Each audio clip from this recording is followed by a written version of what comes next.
Hey. Hello everyone, it's Caitlin. Welcome back to my channel. As you can see, I am very dressed up right now. Ooh, the girls are showing. I actually just got back from a wedding. Two of my good friends just got married today, and I'm very happy for them. I was Emily's maid of honor, and Allie had another maid of honor. I'll put a picture of me and Emily and Allie right here. It was my first gay wedding, which I definitely recommend it. It was actually a very pleasant experience. It was kind of small, which is kind of the way that I prefer it to be. But it was really nice. It wasn't like too flashy or anything. It was really just with the people that they love and enjoy being around, and it was a really nice time. You may be wondering, Caitlin, why are you making a video right now? I'm here to tell you. So I look at myself in the mirror and I'm like, Caitlin, you look like a snack right now. Are you just gonna take it all off? And then I'm like, no, I'm gonna make a video. And since today the theme has been love and all of that, I'm gonna make a relationship advice video again for you guys, because I got some responses saying that, you know, it was a good video last time and that it was some stuff that everybody needed to hear. So here I am back at it with you guys. And some of you also might be thinking, okay, but Caitlin, what even is your relationship status right now? And that's for me to know, and for me to not tell you. No, I'm happy. That's my relationship status. I'm happy. So it doesn't matter either way. Let's just get into it.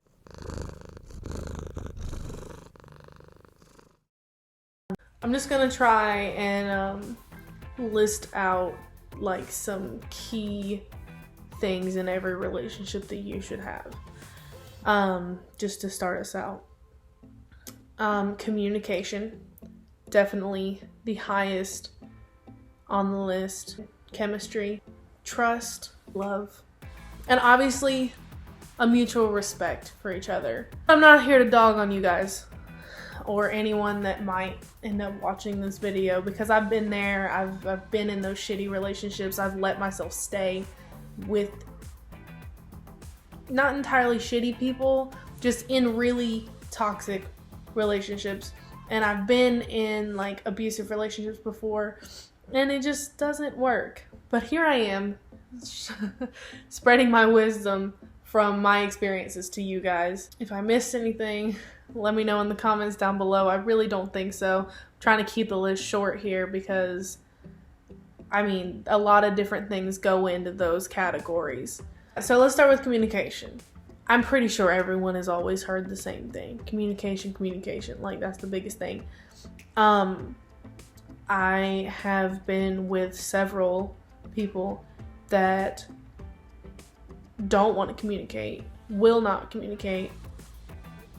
They just let things kind of go under the rug, and it bothers them, and they just let everything pile up until it's this point where it's like, we need to break up right now.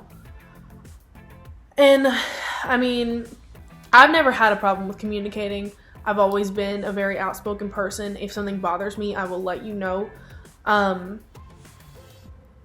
not like super brash about it, but I will be like straight and to the point. Like if something that someone said bothers me, or something that someone's doing is rubbing me the wrong way, I'm gonna be like, hey, we need to have a conversation about this.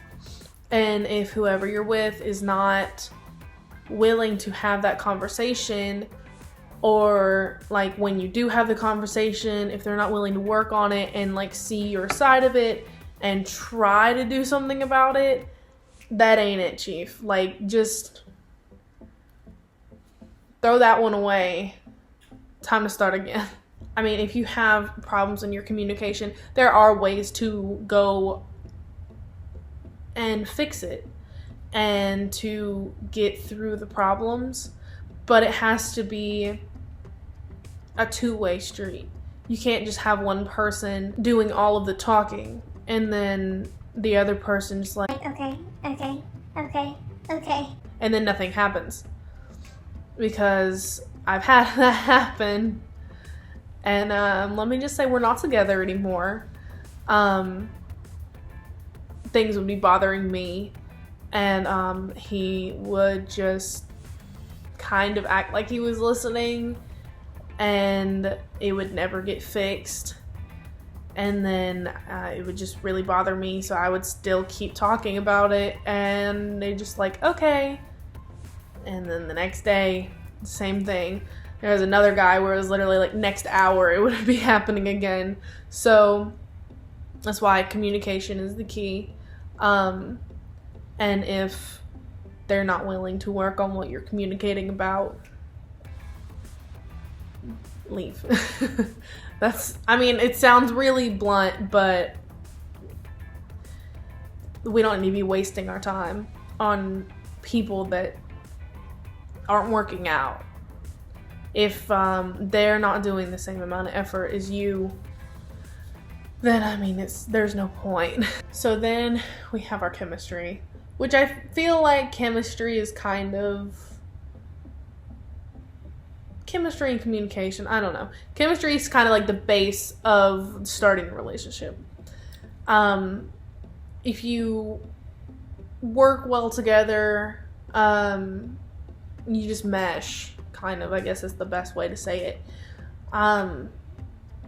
You know, it could be a great relationship.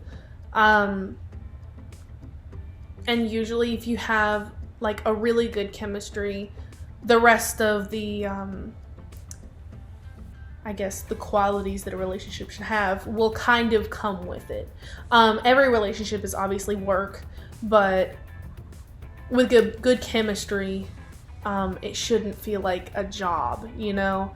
If you're like awkward around each other, like, and it's not an anxiety thing, it's just like kind of like you guys just aren't really on the same level, or like the conversations are always just really weird or whatever, like you gotta kind of get to the bottom of that. And if it's just you're not right for each other, then you just kind of gotta put your big boy, big girl panties, whatever you want to wear. You put your big kid pants on. There you go. And you call it. Like, it's not every relationship is gonna be the one. You're not always gonna have perfect chemistry with everyone you meet or everyone you think is cute. Like, chemistry has a lot to do with how the relationship is going to be overall. And I mean, you can't expect to like be with someone forever if you're like, you can't even carry a normal conversation with each other, or hell, even if they can't make you laugh, like a genuine laugh. That's the big thing for me. So if somebody can make me laugh, yeah, that's good for me. Obviously, I need other things other than that, but that's a huge deal for me. But that's just because my family is a bunch of jokesters and crazy people. Next, we have trust. Now, I have not really dated a whole lot of people that I couldn't really trust throughout the relationship. I mainly just have experiences where after the breakup, I have a little bit of trust issues, because, you know, you think that's the one, and then it's like, and then you find out like, oh, they won't always be there forever. And I think that's the part where it's like I have a little bit of trust issues. It's just, will this be the one that lasts? The trust I'm talking about in a relationship is, you can count on them, and you know that they will be there when you need them to. You know that they won't stray. They'll be loyal to you. And they kind of have to be a ride or die. Anybody that expects to stay in my life has to be a ride or die.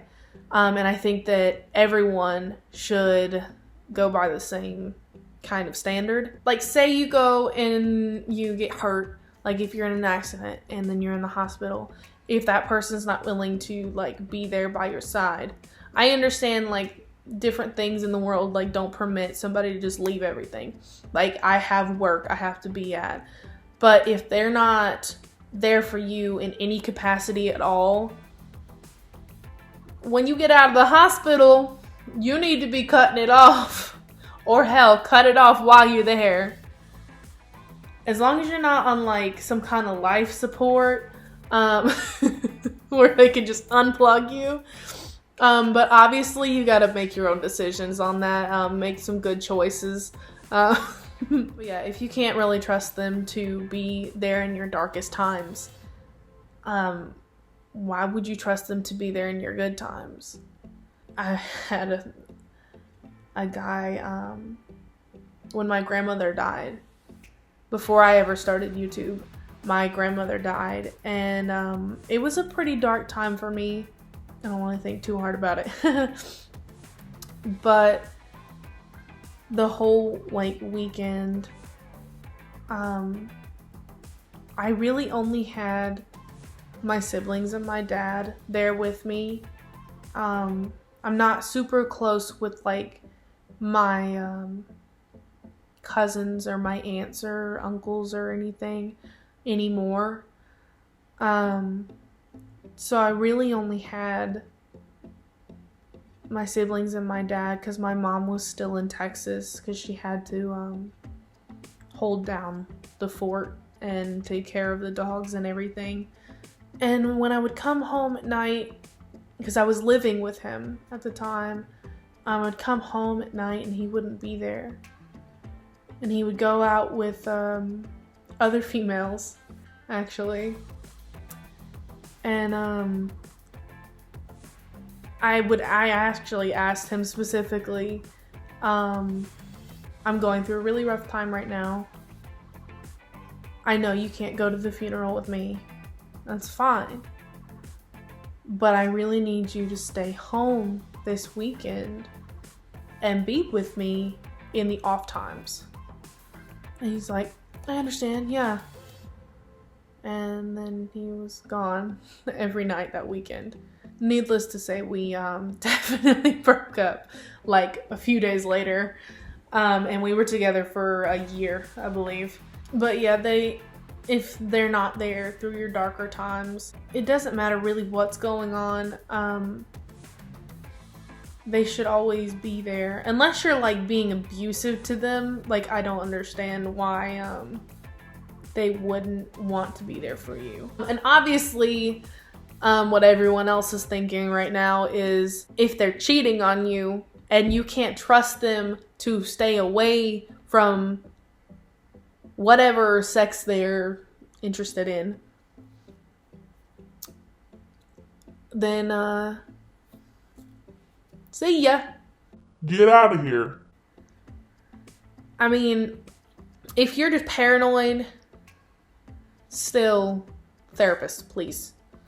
That's what's best for you and for them, just to ease your mind and also keep them from being in trouble all the time. Now, if you know for a fact that they're cheating on you, or you think, you just know that they are cheating on you, or that they might, or that they're planning on it, or hell, if you even catch them, see ya. That's not the type of person that you want to be around. That's, even if you welcome them back into your life, how would you know for a fact that they would not do it again? And I've heard of people getting back together with exes that cheated on them and like, oh baby, I've changed. Like, no, you haven't. No, you haven't. Because it's not like you changed from a non-cheater person to a cheater person, and then all of a sudden you're a non-cheater person again. Once a cheater, always a cheater. I mean, there's got to be some kind of mentality that makes them want to. I don't know if it's like they just can't settle for one or what the deal is. I don't know. But if they're cheating on you, please don't go back to them. Please don't let them back. Like, I really like reading these stories on this social media platform I'm on for women, of women like finding out that their significant other is cheating on them and them getting their whole life back, them realizing how toxic the relationship is or was. And some of them have kids with these people. Some of them were married for several years, like some of them decades. Well, a decade or so. But getting their life back and hell, even finding somebody new, everyone can do that. You just have to have the confidence in yourself and love yourself enough and respect yourself enough to get out of there. So next in our list is love. I'm pretty sure it's kind of obvious where I'm gonna go with this. If you don't love them, let it go. I don't care how long you've been together. If you don't love them anymore, if you find yourself being attracted to someone else and you're just stuck in this relationship and you don't love that person anymore, or I don't know what your situation might be. I have no idea. But if you don't love the person you're with, get out. I promise you will find somebody that you actually love, and even if you loved that person before and it just kind of faded, I promise you can find somebody that you'll love for the rest of your life.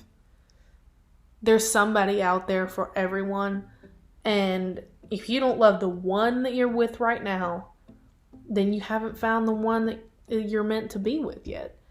And you're wasting your own time and that other person's. And I know it might hurt somebody's feelings. Definitely hurt somebody's feelings if you tell them that. But I mean, you'll definitely feel better in the long run. And like I said earlier, you will take your own life back. And you'll bounce back. They'll bounce back. It'll be fine. As long as it's a healthy breakup, I think you'll be okay. Just talking it out. Again, communication. Even with the breakups, I do not care. If you're ending the relationship, you should still communicate and explain how you feel about the situation and leave it on a friendly note. It's definitely better that way, I promise you. A healthy adult mutual relationship, like a breakup, it's good. It's nice. It feels good. Like you obviously still are upset. You obviously still cry sometimes, but it's better. And if you happen to see them in public, it's not as bad. It's not like, Oh, I gotta hide. I mean, it depends on what you look like, and if you don't really want them to see you like in your pajamas and flip-flops on a Tuesday at Walmart, like, you know, you can hide. You are allowed to hide, but it's it's not much of an obligation anymore if you have a healthy breakup. Last on our list is respect. Respect in relationships is really important, because without respect, the whole relationship kind of just gets really toxic. If one or the other isn't treating the other with respect, it can really just kill the whole thing. It kind of just ties into everything I've already said. Like, if one person is communicating, the other person isn't respecting what they're saying and seeing their side of it and treating them like their feelings are valid, it can really throw a wrench in the whole relationship. Also, just if they aren't treating you like you're a person, whether that means they think that you aren't allowed to make a mistake or you aren't deserving of good treatment, it really just is super toxic. If they talk to you in a way or a tone that puts you down, or they just constantly do like passive aggressive things towards you to spite you or just to hurt your feelings, that's what I'm talking about when I mean respect.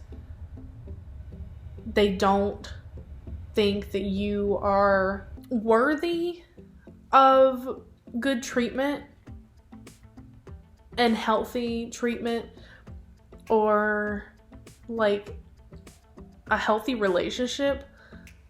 To me, that means that they don't respect you as a person. And that, lack of respect is shown in a lot of abusive relationships, obviously.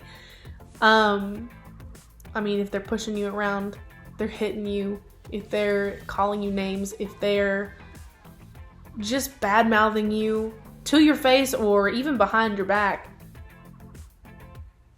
that means that they don't think that, they don't have a sense of humanity for you. They don't have respect for you. I think that in relationships, sure, there's a honeymoon phase, where you get treated a little bit more special and all that, but at a certain point, it shouldn't just be honeymoon phase and then it just drops off to oh yeah, we're just boyfriend and girlfriend, or girlfriend and girlfriend, whatever you are. It shouldn't just become lazy at a certain point. It shouldn't be all the time, gross and puppy dog love all the time. But if you do end up spending the rest of your life with someone, it shouldn't just be so casual. There's a certain extent of treatment that you should still get. And if you have a lack of any of the things that I've listed throughout that relationship, you need to talk about it. And either work it out or work it out and break up. If that ends up being what you work out. There's too many people out there for people to be sitting in relationships and being unhappy with them. I've seen it in my own life. I've seen women being married to men that they're not happy with, and I've seen all kinds of mistreated people by significant others, and it's quite sickening to me and quite frustrating at the same time. But it's also because I've been there and I've gotten out and I've seen what it should be like. And I really think that everyone needs to have that breakthrough at some point. And if I can be there to help you through the breakthrough, then I'm gonna try. I'm gonna do my best to push some people to making the steps to taking back their happiness. And either making their current relationship better or ending it and finding something better for them. Something that works better for them and something that's gonna make them happy. Anyways, guys, that's basically all I have to say at this point. I hope that some of you got something out of all that I just said. Let me know down in the comments if you've got a situation you need help with, I guess. I've been told that I give really good advice.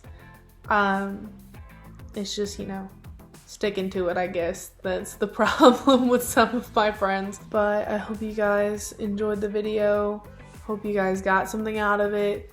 Or if you didn't watch it for you and you watched it for a friend, go ahead and share it. Send it on over. And I will tell them myself. But yeah, don't forget to like and subscribe and say hey down below in the comments. But I'll see you guys next week. See ya.